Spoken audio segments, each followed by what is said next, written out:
Hello दोस्तों, नमस्कार। आप सभी का हमारे यूट्यूब चैनल पर स्वागत है। तो हमारे यूट्यूब चैनल पर टॉपर सीरीज स्टार्ट हो चुकी है, जिसका आज ये पहला वीडियो होने वाला है।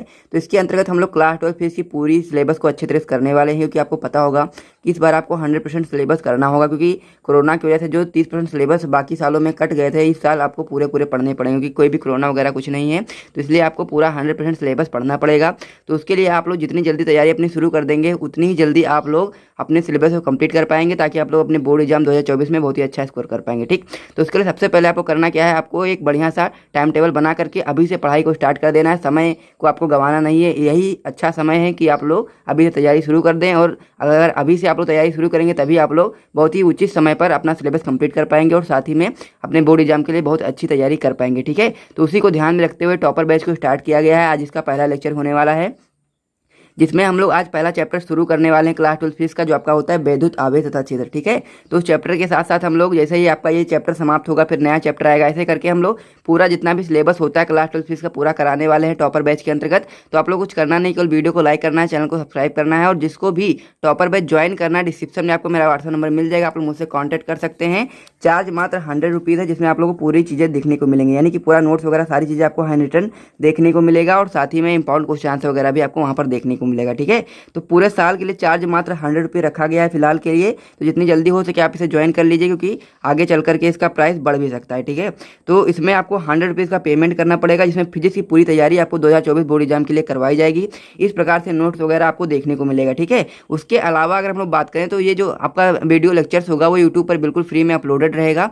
तो अगर आप लोग चाहें तो आप लोग इससे, अगर आप लोग ज्वाइन नहीं करना चाहते हैं टॉपर बैच, तो आप लोग यहाँ से इसका नोट्स बना सकते हैं अपनी कॉपी में। अच्छे तरीके से सभी नोट्स को बनाया जा रहा है, बहुत ही अच्छे ढंग से, ताकि आप लोगों को बेहतर तैयारी आप लोग 2024 बोर्ड एग्जाम के लिए कर पाए। ठीक है, और 90 से 95% तक स्कोर कर पाए।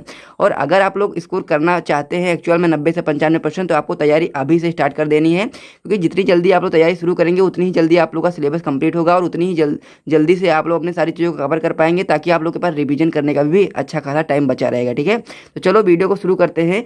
लोग क्लास 12 फिजिक्स की बात करें, तो उसमें जो आपका पहला चैप्टर होता है विद्युत आवेश तथा क्षेत्र, उसको हम लोग शुरू करने वाले हैं। ये पहला लेक्चर बहुत ही बेसिक सा लेक्चर होने वाला है, इसलिए आपको इसको अच्छे तरीके से समझना है, क्योंकि इसमें से आपका जो चैप्टर है उसका बेस तैयार होगा।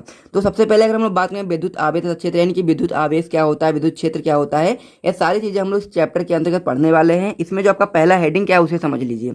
तो पहला इसमें दिया गया स्थिर वैद्युतिकी, यानी कि स्थिर वैद्युतिकी क्या होता है ये चीज़ समझना है। तो जो क्लास 12 फिजिक्स होती है, उसका जो पहला यूनिट होता है, वही उसका जो नाम होता है वही आपका स्थिर वैद्युतिकी होता है। ये चीज़ आपको समझना है। इंग्लिश में से हम लोग इलेक्ट्रोस्टैटिक्स कहते हैं। ठीक, तो ये पहले यूनिट का नाम है स्थिर वैद्युतिकी। तो इसका मतलब क्या होता है ये चीज़ आपको समझना बहुत ज़्यादा जरूरी है। तो इसमें क्या दिया गया है, इसमें स्थिर आवेश एवं उसके प्रभावों का अध्ययन किया जाता है, यानी कि स्थिर वैद्युतिकी के अंतर्गत स्थिर आवेश तथा उसके प्रभावों का अध्ययन किया जाता है, इसीलिए इसका जो नाम होता है वो स्थिर वैद्युतिकी होता है। तो एक बार मैं फिर से बताता हूँ, इसे आप लोग नोट करेंगे। अगर आप लोग अलग तरीके से नोट करना चाहें तो इस प्रकार से नोट करेंगे कि स्थिर वैद्युतिकी भौतिक विज्ञान की वह शाखा है जिसके अंतर्गत हम लोग स्थिर आवेश एवं उनके प्रभावों का अध्ययन करते हैं, स्थिर वैद्युतिकी कहलाता है। तो आप समझ गए होंगे। तो स्थिर वैद्युतिकी जो होता है क्लास 12 फिजिक्स की पहली यूनिट का नाम है, और उस यूनिट के अंतर्गत जो हम लोग पढ़ते हैं स्थिर आवेश तथा उसके प्रभाव का अध्ययन करते हैं।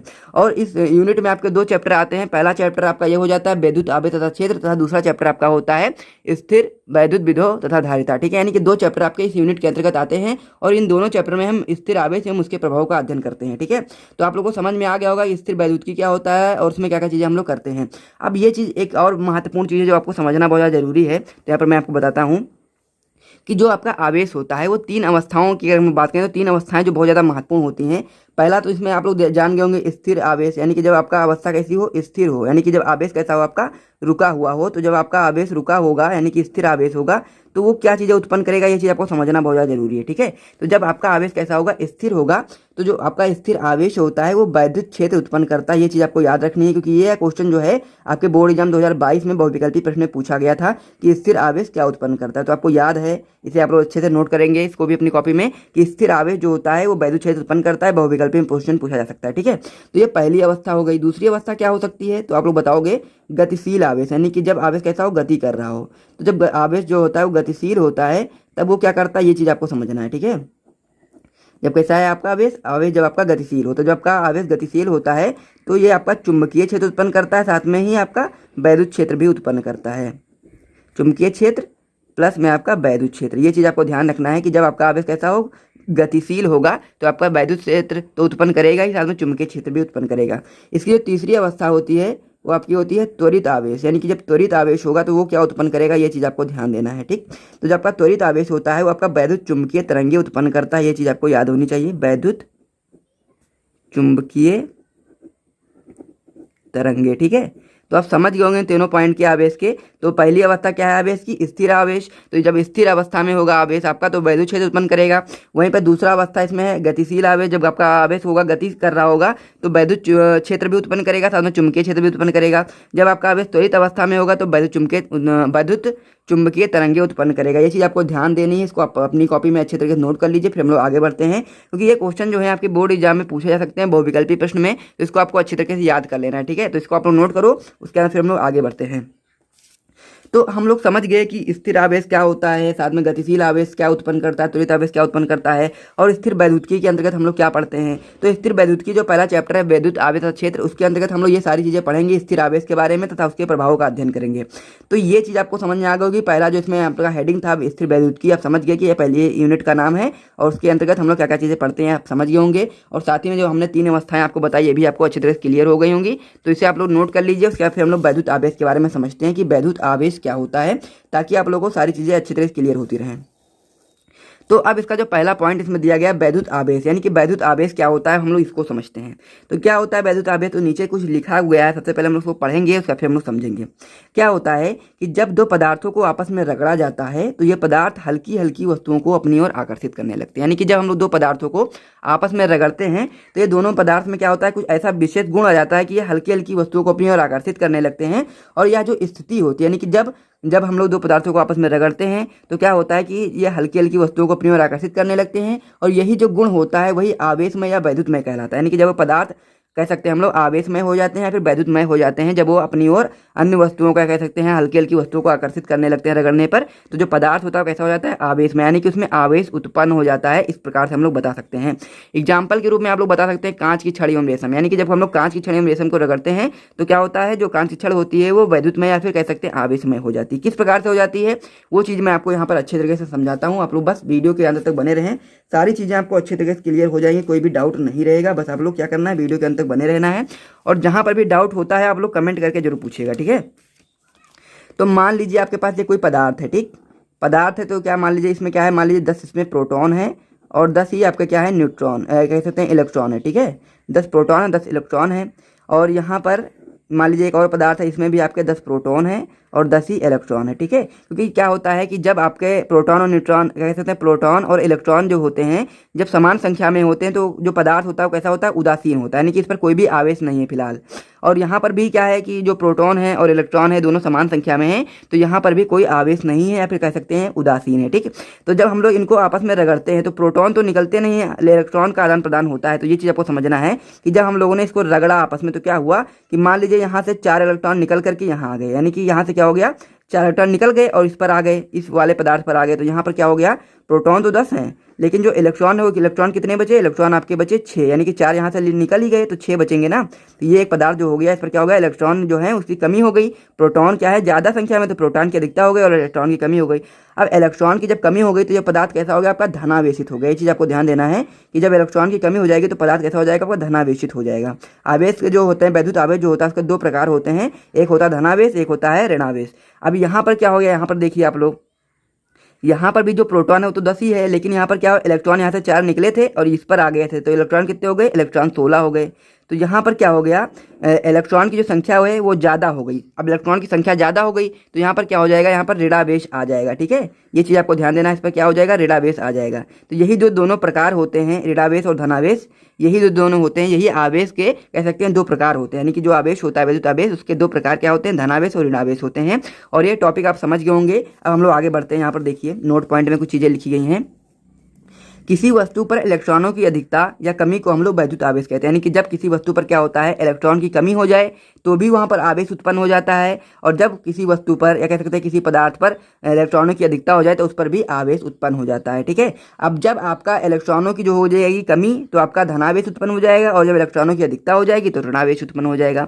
यही टॉपिक आपको यहाँ पर समझना है। उसको मैंने यहाँ पर तोड़ के अलग से लिख दिया है कि यदि वस्तुओं पर इलेक्ट्रॉनों की अधिकता, यानी कि जब वस्तुओं पर क्या हो जाता है इलेक्ट्रॉनिक कह सकते हैं अधिकता अधिकता, यहाँ पर आप लोग देखिए, यहाँ पर क्या है, इलेक्ट्रॉनों की अधिकता है, तो क्या हो जाएगा, तो वह वस्तु कैसी हो जाएगी, ऋणावेशित हो जाएगी। यानी कि क्या मैंने बताया था आपको कि जब इलेक्ट्रॉनों की अधिकता होगी किसी वस्तु पर, वह वस्तु कैसी हो जाएगी, ऋणावेशित हो जाएगी। अगला पॉइंट इसमें दिया गया है कि यदि वस्तु पर इलेक्ट्रॉनों की कमी है, यानी कि जब वस्तु पर क्या होता है, इलेक्ट्रॉनों की कमी होती है, तो वह वस्तु कैसा हो जाता है, धनावेशित हो जाता है। यहाँ पर आप लोग देखिए, इलेक्ट्रॉनों की यहाँ पर कमी है, प्रोटॉन ज़्यादा है, तो यहाँ पर क्या कैसी वस्तु हो जाएगी, आपकी धनावेशित हो जाएगी। तो ये टॉपिक भी आप लोग क्लियर कर चुके होंगे, तो इसे आप लोग जल्दी से नोट कर लीजिए। मैं एक बार फिर से करा देता हूँ, आप लोग देख लीजिए। यहाँ पर सबसे पहले आपको चैप्टर का नाम डालना है, फिर आपको यूनिट का नाम डालना है, उसके बाद फिर आपको टॉपिक को स्टार्ट कर देना है और वैद्युत आवेश के बारे में इन सारी चीज़ों को समझ लेना है। कोई भी अगर डाउट रहता है तो आप लोग वीडियो पीछे करके आराम से देख सकते हैं, समझ सकते हैं। और हर एक टॉपिक को यहाँ पर कराया जा रहा है, कोई भी टॉपिक छोड़ा नहीं जाएगा, सभी चीज़ों को अच्छे ढंग से अच्छे तरीके से कराया जाएगा। आप लोग अपने बोर्ड एग्जाम में 90-95% स्कोर करेंगे अगर आपने इन सारी चीज़ों को अच्छी तरह से क्लियर कर लिया। ठीक है, तो इतना नोट कर लीजिए, उसका फिर हम लोग अगले पेज की ओर बढ़ते हैं। तो आप लोगों ने अभी तक क्या देखा, वैद्युत आवेश के बारे में सारी जानकारी को प्राप्त कर लिया कि वैद्युत आवेश क्या होता है। तो आप लोग समझ गए कि वैद्युत आवेश के बारे में क्या क्या चीज़ आपको समझनी थी। ठीक, अब हम लोग बात कर लेते हैं कि आवेश के प्रकार कितने होते हैं। आवेश के प्रकार की अब हम लोग की बारी है बात करने की। तो अगर हम लोग आवेश के प्रकार की बात करें तो एक वैज्ञानिक थे बेंजामिन फ्रैंकलिन। तो बेंजामिन फ्रैंकलिन के अनुसार आवेश दो प्रकार का होता है, जैसे कि मैंने अभी आपको बताया भी था कि जो आवेश होता है उसके दो प्रकार होते हैं, एक धनावेश होता है, एक ऋणावेश होता है। तो बेंजामिन फ्रैंकलिन नाम के जो वैज्ञानिक थे उन्होंने बताया कि जो आवेश होता है वो दो प्रकार का होता है। यहाँ पर आप लोग देख सकते हैं कि यहाँ पर लिखा गया है, पहला जो प्रकार होता है वो धनावेश होता है, जिसे हम लोग इंग्लिश में कहते हैं पॉजिटिव चार्ज, जिस पर क्या होता है, इलेक्ट्रॉनों की कमी होती है। मैंने अभी आपको बताया भी था कि जिस पर इलेक्ट्रॉन की कमी होती है वो वहाँ पर धनावेश होता है, और जहाँ पर इलेक्ट्रॉन की अधिकता होती है वहाँ पर ऋणावेश होता है। ठीक है, तो बेंजामिन फ्रैंकलिन के अनुसार आवेश दो प्रकार के होते हैं। पहला आवेश जो होता है उसे हम लोग धनावेश कहते हैं, पहला प्रकार का जो आवेश होता है, इंग्लिश में इसको हम लोग पॉजिटिव चार्ज कहते हैं, इस पर क्या होता है, इलेक्ट्रॉनों की कमी होती है। दूसरा प्रकार का जो आवेश होता है वो ऋणावेश होता है, जिसे हम लोग इंग्लिश में निगेटिव चार्ज कहते हैं, इस पर इलेक्ट्रॉनों की अधिकता होती है। तो आवेश के प्रकार के बारे में आप समझ गए होंगे। कुछ नोट पॉइंट है जिसे आपको समझना बहुत ज़्यादा जरूरी है। इसमें नोट पॉइंट में पहला दिया गया है समान आवेश, यानी कि जब क्या होता है, समान आवेश होता है, यानी कि धनावेश या फिर धनावेश, या हम लोग बात करें ऋणावेश या ऋणावेश, एक दूसरे को प्रतिकर्षित करते हैं। वहीं पर अगर दूसरे पॉइंट की बात करें तो विपरीत आवेश, यानी कि धनावेश एवं ऋणावेश एक दूसरे को आकर्षित करते हैं। तो इसको मैं आपको अच्छी तरह से समझाता हूँ। यहाँ पर आप लोग देखिएगा, यहाँ पर आप लोग ध्यान देंगे कि मान लीजिए जब हम लोग क्या करते हैं, प्लस चार्ज और प्लस चार्ज दोनों को जब हम लोग समीप लेकर के आते हैं, क्या है, समान आवेश है ना, ये भी प्लस है ये भी प्लस है, जब हम लोग इसको पास में लेकर के आएंगे तो ये क्या करेंगे, एक दूसरे से दूर भागेंगे, एक दूसरे से क्या करेंगे, दूर भागेंगे। वहीं पर हम लोग ऋणावेश की बात करें, ये क्या है, ऋणावेश है, तो ये ऋणावेश है, ये भी ऋणावेश है, ये भी ऋणावेश है, तो ये क्या है, ये भी दोनों क्या है, समान चार्ज हैं। तो इनको जब हम लोग पास में लेकर के आएंगे तो ये भी एक दूसरे से दूर भागेंगे। यही यहाँ पर पहला पॉइंट में दिया गया है कि समान आवेश एक दूसरे को प्रतिकर्षित करते हैं। समान आवेश की बात करें, चाहे धनावेश हो या फिर ऋणावेश हो, दूसरे को क्या करेंगे, प्रतिकर्षित करेंगे। वहीं पर हम लोग यहाँ पर जो दूसरा पॉइंट दिया गया, विपरीत आवेश एक दूसरे को आकर्षित करते हैं, यानी कि एक दूसरे के करीब आते हैं। यहीं पर यहाँ पर देखिए, ये क्या है, एक प्लस चार्ज है, यहाँ पर क्या है, माइनस चार्ज है। ये दोनों जो आवेश हैं भिन्न भिन्न है ना, तो इसलिए क्या करेंगे, एक दूसरे को आकर्षित करेंगे, एक दूसरे के करीब आएंगे। जब हम लोग इसको पास में लेकर के आएंगे तो एक दूसरे को आकर्षित करेंगे, एक दूसरे को अपनी ओर आकर्षित करेंगे। ठीक है, यानी कि प्लस चार्ज और माइनस चार्ज क्या है, अलग अलग चार्ज हैं, तो ये क्या करेंगे, एक दूसरे को आकर्षित करेंगे। और वहीं पर जब दोनों समान आवेश के चार्ज होते हैं तो क्या करते हैं, एक दूसरे को प्रतिकर्षित करते हैं। ये चीज़ आपको समझना है। तो आप समझ गए होंगे दोनों पॉइंट को, इसे आप लोग नोट कर लीजिए अपनी कॉपी में, फिर हम लोग आगे बढ़ते हैं। ठीक, तो आवेश के प्रकार आप लोग समझ गए होंगे, और साथ ही में जो भी आपके आवेश के जो पॉइंट है, नोट पॉइंट, उसे भी आप लोग समझ गए होंगे। तो इसे आप लोग जल्दी से नोट कर लीजिए, उसके बाद फिर हम लोग आगे बढ़ते हैं। ठीक, अब हम लोग बात कर लेते हैं आवेश के मात्रक एवं विमा के बारे में, यानी कि आवेश का मात्रक क्या होता है और उसकी विमा क्या होती है, इसको अब हम लोग समझ लेते हैं। तो मात्रक की अगर हम लोग बात करें तो एमकेएस पद्धति में आवेश का जो मात्रक होता है वो क्या होता है, कूलाम होता है। आप समझ गए होंगे कि जो आवेश का मात्रक होता है कूलाम होता है, और बहुत जगहों पे इसको हम लोग यूज करेंगे आगे न्यूमेरिकल वगैरह में। तो ये चीज़ आपको याद कर लेनी है कि एमकेएस पद्धति में आवेश का जो मात्रक होता है कूलाम होता है। ठीक, आप लोगों ने अब आपको बताना है बीमा कैसे निकालेंगे। अब बीमा निकालने के लिए आपको एक चीज़ पता होनी चाहिए, फार्मूला पता होना चाहिए। किस चीज़ का फार्मूला पता होना चाहिए, आपको फार्मूला पता होना चाहिए विद्युत धारा का। तो विद्युत धारा का जो फार्मूला होता है, आई बराबर क्या होता है, क्यू अपान में टी होता है। ठीक, तो हम लोग को किसकी बीमा निकालनी है, हमको क्यू की बीमा निकालनी है। ठीक, तो हम लोग क्या करेंगे, क्यू बराबर क्या हो जाएगा, क्यू बराबर आई इंटू टी हो जाएगा। यहाँ पर आप लोग देखिएगा, जब हम लोग क्यू को इधर ले आएंगे तो आई इंटू टी हो जाएगा। अब आई का जो मात्रक होता है, आपको पता होगा कि जो आई का मात्रक होता है वो आपका होता है एम्पियर। ठीक, आई का जो मात्रक होता है, यानी कि धारा का जो मात्रक होता है वो आपका होता है एम्पियर। और वहीं पर जो आपका टी होता है, यानी कि टी मतलब समय होता है, समय का जो मात्रक होता है सेकेंड होता है। ठीक, तो जब हम लोग सेकेंड और समय का मात्रक इस प्रकार से हो गया, तो हम लोग को बीमा जब निकालने जाएंगे तो बीमा क्या हो जाएगा, जो कह सकते हैं कि जो बीमा की अगर हम बात करें, क्यू की विमा की बात करें तो क्या हो जाएगा, आई का मात्रक क्या होता है, एम्पियर होता है, और एम्पियर को हम लोग किससे प्रदर्शित करते हैं, ए से प्रदर्शित करते हैं। एम्पियर की जो बीमा होती है कैसी होती है, ए होती है, ठीक। एम्पियर की बीमा ए हो जाती है, और साथ ही में सेकंड की जो बीमा होती है वो टी हो जाती है, ठीक। तो यह बीमा कैसी आ गई आपकी, आवेश की जो बीमा आ गई वो ए टी आ गई। यहाँ पर आप समझ गए होंगे कि आवेश की जो बीमा होगी क्या आ जाएगी, ए टी आ जाएगी। तो आवेश की बीमा क्या हो जाएगी, ए टी हो जाएगी। आप लोग यहाँ से इसे नोट कर लीजिए, उसके बाद फिर हम लोग आगे बढ़ते हैं, ठीक।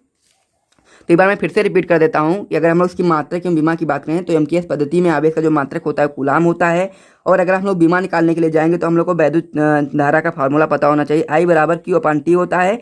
अगर हम लोग क्यू का निकालेंगे फार्मूला तो क्यू बराबर क्या हो जाएगा, आई इंटू टी हो जाएगा। क्यू बराबर क्या हो जाएगा, आई का मात्रक होता है एम्पियर इंटू टी का मात्रक क्या हो जाएगा, सेकंड हो जाएगा, ठीक है। एम्पियर का जो बीमा होता है ए हो जाता है, और सेकंड का बीमा टी हो जाता है, और साथ ही में जब हम लोग आवेश की बीमा की बात करेंगे तो ए टी हो जाएगा, ठीक है। तो आप समझ गए होंगे मात्रक और बीमा इसकी, तो इसे आप लोग नोट कर लीजिए। उसके बाद हम लोग आगे बढ़ते हैं और अगले टॉपिक को समझते हैं।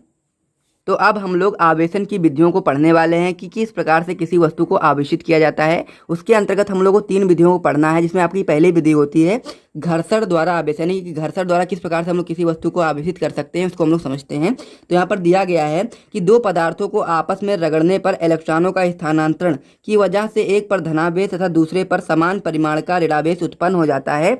इस विधि को ही हम लोग घर्षण द्वारा आवेशन कहते हैं। तो इसको हम लोग अभी यहाँ पर लिख करके मैंने आपको बता दिया। अब हम लोग समझते हैं इसको चित्र के माध्यम से, ताकि आप लोग को अच्छे तरीके से समझ में आए। जब हम लोग आपको चित्र के माध्यम से समझाएंगे तभी आप लोग को बेहतर ढंग से समझ में आएगा, ठीक है। तो मान लीजिए आपके पास 2 पदार्थ है यहाँ पर, ठीक। तो यहाँ पर 2 पदार्थ आपके पास सामने दिए गए हैं। तो इस पर क्या है, 5 मान लीजिए इलेक्ट्रॉन है और 5 ही प्रोटॉन है, ठीक है। यहाँ पर भी 5 इलेक्ट्रॉन है और 5 ही प्रोटॉन है। यहाँ पर क्या है, इलेक्ट्रॉन और प्रोटॉन की जो संख्या है वो बराबर है, इसीलिए जो पदार्थ है कैसा है, उदासीन है, यानी कि इस पर कोई भी चार्ज नहीं है। अब इसमें क्या होगा, जब किसी पदार्थ पर इलेक्ट्रॉन की कमी हो जाएगी तो उस पर क्या हो जाएगा, धनावेश आ जाएगा, और जब किसी पदार्थ पर इलेक्ट्रॉन की अधिकता हो जाएगी तो ऋणावेश आ जाएगा। तो इसको किस प्रकार से आवेशित करना है वो समझिए, ठीक है। एक वस्तु कैसी है, अभी कोई भी इस पर कोई भी आवेश नहीं, क्योंकि इसमें क्या है, इलेक्ट्रॉन प्रोटॉन की संख्या बराबर है। अब जब हम लोग इन दोनों पदार्थों को आपस में रगड़ेंगे तो मान लीजिए कि यहाँ से इलेक्ट्रॉन निकलेंगे, और यहाँ से निकल करके मान लीजिए 2 इलेक्ट्रॉन यहाँ पर आ गए, ठीक है। 2 इलेक्ट्रॉन यहाँ पर आ गए, और यहाँ पर क्या हो गया, यहाँ पर 2 इलेक्ट्रॉन निकल गए, तो यहाँ पर कितने इलेक्ट्रॉन बचे, 3। यानी कि यहाँ पर पदार्थ जो है आपका, इस पर कितने इलेक्ट्रॉन बचे, 3। प्रोटॉन कितने हैं, प्रोटॉन तो 5 ही हैं, लेकिन इलेक्ट्रॉन कितने हो गए, कम हो गए। और वहीं पर अगर हम लोग बात करें इस पर, तो इस पर क्या हो जाएगा, इलेक्ट्रॉन जो हो जाएंगे वो 7 हो जाएंगे, प्रोटॉन तो 5 ही हैं। तो यहाँ पर क्या हो गया, इस पर क्या हो गया, इस पर इलेक्ट्रॉन की कमी हो गई, तो इस पर क्या हो गया, धनावेश उत्पन्न हो गया। तो इस पर हम लोग क्या बात करें, तो इस पर इलेक्ट्रॉन की कितनी कमी हो गई, तो यहाँ पर बदलाव बताओगे कि 2 की कमी हो गई, यानी कि 2 इलेक्ट्रॉन की कमी हो गई। यहाँ पर अगर हम लोग बात करें तो उस पर क्या है, इलेक्ट्रॉन की अधिकता हो गई, ठीक है। यानी कि यहाँ पर प्रोटॉन 5 है, इलेक्ट्रॉन 7 है, तो इलेक्ट्रॉन की अधिकता है। तो इलेक्ट्रॉन की अधिकता के कारण कौन सा आवेश उत्पन्न होता है, तो आप लोग को पता होगा कि इलेक्ट्रॉन की अधिकता के कारण ऋणावेश उत्पन्न होता है। तो यहाँ पर ऋणावेश कितने इलेक्ट्रॉनों की अधिकता के कारण उत्पन्न हो रहा है, तो यहाँ पर भी आप लोग बताएंगे कि 2 इलेक्ट्रॉन की अधिकता के कारण यहाँ पर ऋणावेश उत्पन्न हो रहा है। यानी कि आप लोग यहाँ पर जो यहाँ पर लिखा गया था उसको मैंने आपको यहाँ पर समझा दिया। यानी कि जब हम लोग 2 पदार्थों को आपस में रगड़ते हैं तो इलेक्ट्रॉनों का स्थानांतरण की वजह से एक पर धनावेश, यानी कि यहाँ पर क्या हो गया, धनावेश उत्पन्न हो गया, और दूसरे पर समान परिमाण का ऋणावेश उत्पन्न हो जाता है, यानी कि यहाँ पर ऋणावेश उत्पन्न हो जाता है। धनावेश कितने इलेक्ट्रॉनों की कमी के कारण उत्पन्न हुआ, 2 इलेक्ट्रॉन के कारण, और यहाँ पर ऋणावेश जो है वो 2 इलेक्ट्रॉनों की अधिकता के कारण उत्पन्न हुआ। यानी कि समान परिमाण के आवेश के कारण ही यहाँ पर धनावेश और ऋणावेश उत्पन्न होता है। तो ये चीज़ आप समझ गए होंगे, तो इसे आप लोग नोट कर लीजिए जल्दी से, घर्षण द्वारा आवेशन। उसके बाद हम लोग अगले पॉइंट की ओर बढ़ते हैं।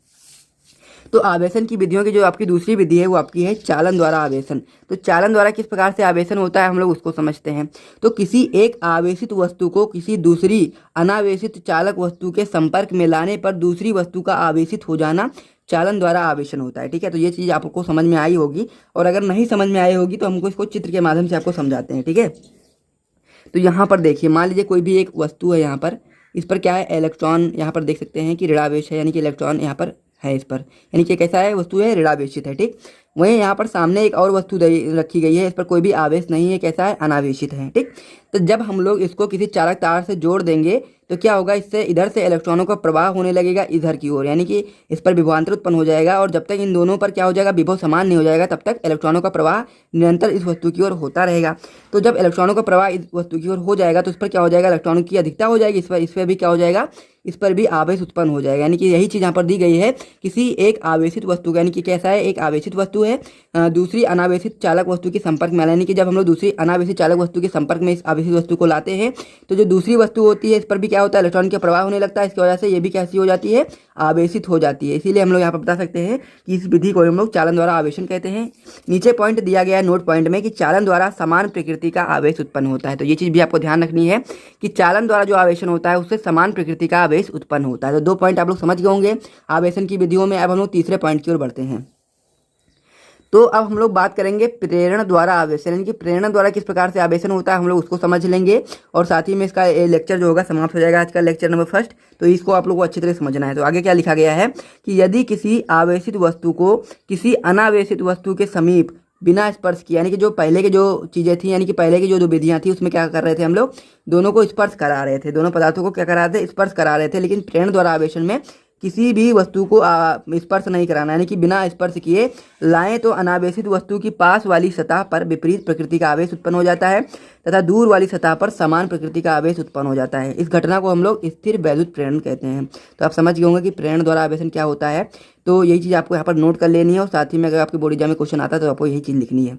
नोट पॉइंट में आप बताएंगे कि प्रेरण द्वारा समान परिमाण का तथा विपरीत प्रकृति का आवेश उत्पन्न होता है। ठीक, तो ये भी आप लोग समझ गए होंगे, जिसे भी आप लोग नोट कर लीजिए।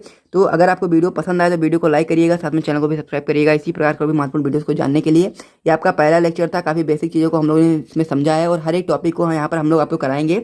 और अपने दोस्तों के साथ वीडियो को शेयर करते रहें ताकि अधिक से अधिक लोग हो जाएं, ताकि आपको रेगुलर बेसिस पर फिजिक्स की क्लासेस देखने को मिले, ताकि आप लोग अपनी बोर्ड एग्जाम के लिए अच्छी तैयारी कर पाएं। और इसी प्रकार के महत्वपूर्ण नोट्स अगर आप लोग प्राप्त करना चाहते हैं तो डिस्क्रिप्शन में आपको मेरा व्हाट्सएप नंबर मिल जाएगा, आप लोग मुझसे कॉन्टैक्ट कर सकते हैं। चार्ज मात्र 100 रुपीज़ है, जिसमें आप लोगों को सारी चीज़ें देखने को मिल जाएंगी। ठीक है, पूरे साल के लिए चार्ज मात्र आपको 100 रुपये देना पड़ेगा और उसमें आपको पूरे साल के लिए फिजिक्स की तैयारी करवाई जाएगी, इससे कम में आपका नहीं हो पाएगा। ठीक है, तो हम लोग मिलते हैं नेक्स्ट वीडियो में। अगर आपको वीडियो पसंद आए तो वीडियो को लाइक करिए, चैनल को सब्सक्राइब करिए। मिलते हैं नेक्स्ट वीडियो में, तब तक के लिए जय हिंद।